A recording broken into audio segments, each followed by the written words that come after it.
මම කියන්නේ ඉතින් අවුරුද්දට 1000ක් ගන්නවා නම් ඒ 1000 ඇතුලේ එක්කෙනෙක් වෙන්න ඕනයි. ලොකු ප්‍රශ්න ගොඩකට උත්තර ටිකක් හම්බෙලා තියෙනවා. යන්ත්‍යක් මාර්ගයෙන් තමයි එක්සෑම් එක තියෙන්නේ. එහෙම නැත්නම් 2025ට ඇඩ්මිෂන් දෙනවද කියන ප්‍රශ්නේ. පොඩ්ඩක් ආර්ථික වශයෙන් අවපාතයකට වැටලා තියෙන්නේ. ඉතින් ඒ වැටලා තියෙනවත් එක්කම තමයි මේ ඇග්‍රීමන්ට් පොඩ්ඩක් අඩු වෙලා තියෙන්නේ. ඇග්‍රීමන්ට් වැස්සක් එන්න ඕන ලංකාවට. ඉතින් අපේ වෙබ් එකේ ඉන්න හැමෝම ඉක්මනට කොරියාවට එන්න පුළුවන් වෙන්න ඕන.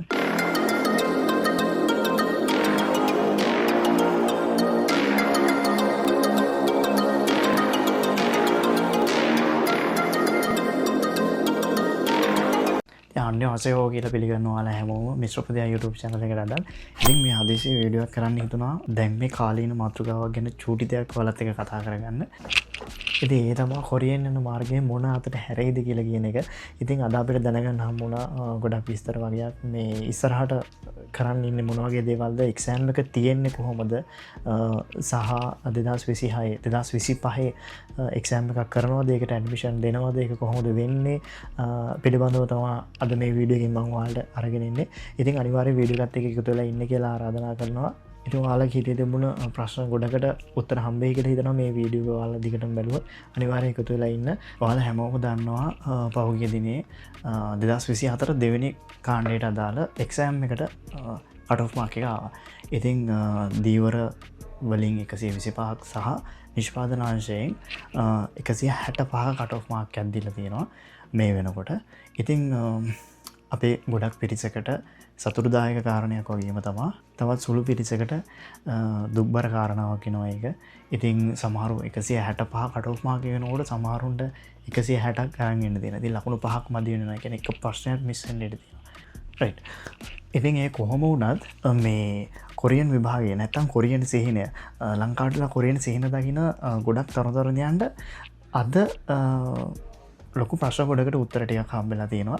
ඉතින් The Bullet YouTube channel එක හරහා විදේශ සේවා නියෝජිතකාරයන්සේ අතිරේක සාමාන්‍ය අධිකාරී ගාමිණී සෙනරත් යාපා මැතිතුමත් සමග තිබුණු සාකච්ඡාවකදී ඉතින් අපි හැමෝටම ගොඩක් වටිනා කාරණා ටිකක් දැනගන්න පුළුවන් වුණා. ඒ කියන්නේ ඉදිරියට කොරියන් එක්සෑම් එක කොහොමද කරන්නේ, කොහොමද වෙන්නේ කියලා. ඉතින් දැන් හැමෝම කියනවා 2024 පළවෙනි කණ්ඩායමේ 175න් බලනකොට මොකද උනේ දෙවෙනි කොටස 165කට අඩු වුණේ කියලා.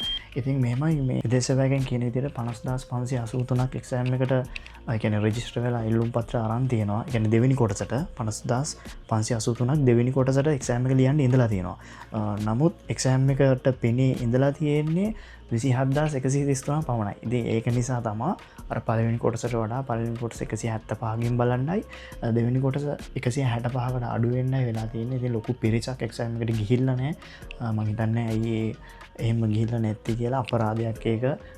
මොකද එක්ස්පීරියන්ස් එකක් ගන්න හරි ඒකට වාඩි වෙලා ඊතර තියෙන සිටුේෂන් එක මොකක්ද කියලා අත්විඳලා බලන්න බෑ. ඒකට හරි නොගියපු එක අපරාධයක්. කමන්නේ මොනවා හරි හේතුවක් මත ගොඩක් පිරිසකට යන්න බැරි වෙලා තියෙනවා. ඒක ඉතින් එක්සෑම් එක ලියපු අයට ලොකු chance එකක් වෙලා තියෙනවා. ඉතින් තව දෙනෙක් බලන්න හිටපු දෙයක් තමයි 2025 එක්සෑම් එක තියෙනවද? එහෙම නැත්නම් 2025ට ඇඩ්මිෂන් දෙනවද කියන ප්‍රශ්නේ. ඉතින් මේ ප්‍රශ්නෙටත් අපිට උත්තරයක් අද දැනගන්න හම්බුණා. 2025 ඔක්තෝබර් මාසේ 15 වෙනිදා වගේ වෙනකොට ඔයාලට අපි හැමෝටම දැනගන්න හම්බ වෙනවා එක්සෑම් එකක් තියෙනවද? ඒක කවදද තියෙන්නේ? කවදද ඇඩ්මිෂන් දෙන්නේ? ඒ වගේ දේවල් අපිට ඔක්තෝබර් මාසේ 15 වෙනිදාට කලින් දැනගන්න පුළුවන් වෙනවා. ඉතින් ඒක එතුමා ප්‍රකාශයට පත් කරලා තියෙනවා. ඉතින් මේ අපි බලමු අපිට දැනගන්න හම්බෙච්ච ගාම වීඩියෝ එකකින් අපිට ඔයාලට දැනුවත් කරන්න අපි ඔයාලව. ඉතින් මේ 2025 නම් මෙතනින් ඉදිරියට කොරියන් එක්සෑම් එක පවත්වන විදිහේ වෙනසක් වෙනවා. ඒකත් මේ අපි හැමෝම බලාගෙන හිටපු වෙනසක්.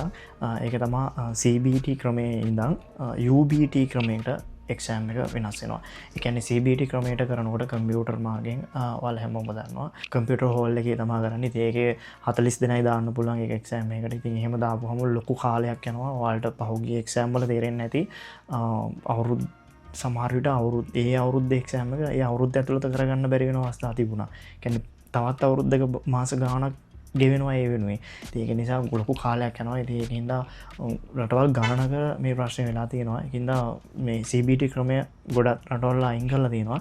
ඒ වගේම ලංකාවෙත් දැන් මෙතනින් ඉදිරියට CBD ක්‍රමය අයින් කරලා UBT ක්‍රමයකට මේ පත්වෙනවා. ඒ කියන්නේ UBT ක්‍රමය කියන්නේ ටැබ් එකක් මාර්ගයෙන් කම්පියුටර් මාර්ගයෙන් නෙමෙයි ටැබ්යක් මාර්ගයෙන් තමයි එක්සෑම් එක තියෙන්නේ.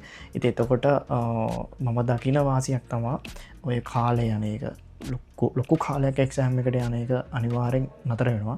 ඒක නතරුණයින් පස්සේ තිවාල්ට ගොඩක් වාසි එක්සෑම් එක කරලා කොරියාවට එන්න හින්න දකින හැමෝම ගැන පාඩන් කරලා වාල ලොකු කාලයක් බලගන්න ඕන එක්සෑම් ඩේට් ගෙන. එහෙමත් නැත්තම් මේ සමල්ලාට වාල්ට ලොකු කැපකිරීමක් කරන්න වාට දැනම තින එක්සෑම් කරන්න දැනම තින නමුත් මේ වාල්ට බලගන්නවා ලොකු කාල තකොට වගේ අනිත් අඩ අමතර වැඩයි ඒ හැමදීමත් එක්කම අමතක වෙනවා.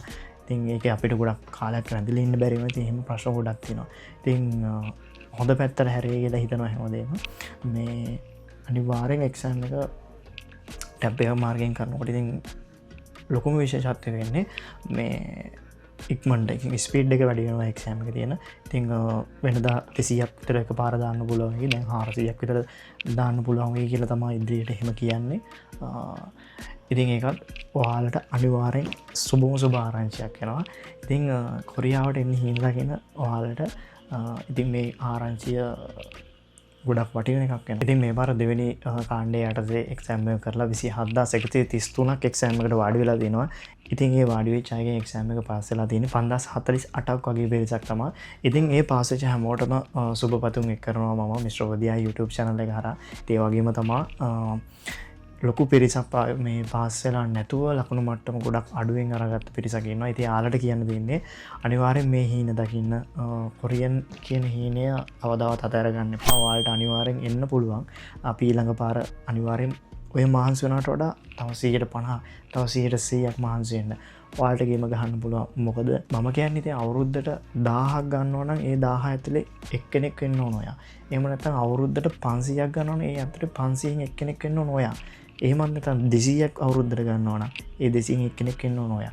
අන්නේ ටාගට් එක තියාගෙන අනේ බලාපොරොත්තු තියාගෙන අන්නේ හීන තියාගෙන ඔයාලා වැඩ කරන්න වාට පුළුවන් අනිවාර්යෙන් මේ ගේම ගහන්න. ඉතින් කවදාද දවසක කොරියාවට ඇවිල්ලා තමයි මේ ගේම නවත්තන්නේ කියලා ඔළුවේ තියාගෙන අපි වැඩ කරමු. රයිට් ඉතින් හැමෝම ගැන කතා කරනවා. ඉතින් වෙබ් එකේ ඉන්න අය ගැන වචනයක් කතා නොකර බෑ. ඉතින් වෙබ් එකේ මේ වෙනකොට 10000 ගණනක් ඉන්නවා මේ වෙනකොට වෙබ් එකේ රැඳිලා. ඉතින් එයාලට කියන්න තියෙන්නේ මේ පාර ගොඩක් පොඩි ඇග්‍රිමන්ට් ප්‍රමාණයක් තමයි ලංකාවට ඇවිල්ලා තියෙන්නේ. ඒ ඇවිල්ලා තියෙන හේතුව අපේ ලංකාවට විතරන්නේ මේකනේ හැම රටකටම එහෙම තමයි. මොකද කොරියාව මේ වෙනකොට පොඩ්ඩක් ආර්ථික වශයෙන් අවපාතයකට වැටලා තියෙන්නේ. ඉතින් ඒ වැටලා තියෙනවත් එක්කම තමයි මේ ඇග්‍රිමන්ට් පොඩ්ඩක් අඩු වෙලා තියෙන්නේ. ඉතින් මෙහි ඇත්තටම ජොබ් නෑ, ජොබ් අඩුයි සහ වැටුප් පොඩ්ඩක් අඩුයි. ඒක නිසා මේ අර ජනාධිපතිවරණ සහ හරියට ජනාධිපති කෙනෙක් හිටපු නැති නිසා තමයි වගේ හේතු වෙලා තියෙන්නේ.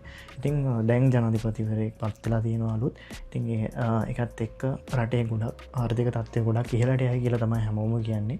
ඉතින් ලබන අවුරුද්ද වගේ වෙනකොට මේ ප්‍රශ්න ඔක්කොම විසඳෙයි.